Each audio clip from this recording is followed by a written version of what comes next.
moi j'ai l'habitude de dire que le product owner il repose sur trois pattes, quoi, sur trois pieds, si ça devait être un trépied.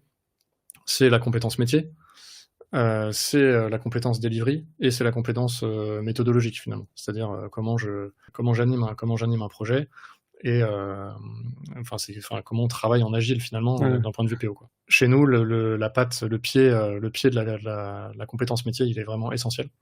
On a essayé de faire des projets sans cette compétence-là métier.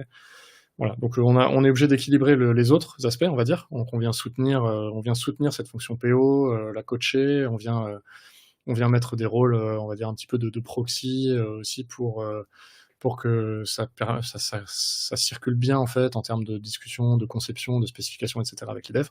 Parfois on met un rôle d'animation, et c'est vrai quand on parlait des squads tout à l'heure, on parlait des critères. Finalement, il n'y a pas un seul modèle de squad en fait. Les squads, elles sont différentes les unes des autres en fait.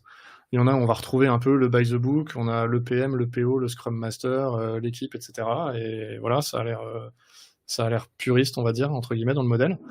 Et on voit des équipes où finalement on a un espèce de continuum finalement de la fonction PO à la fonction d'animation, à la fonction de delivery. Et les gens finalement sont en porosité en fait sur les différents étages.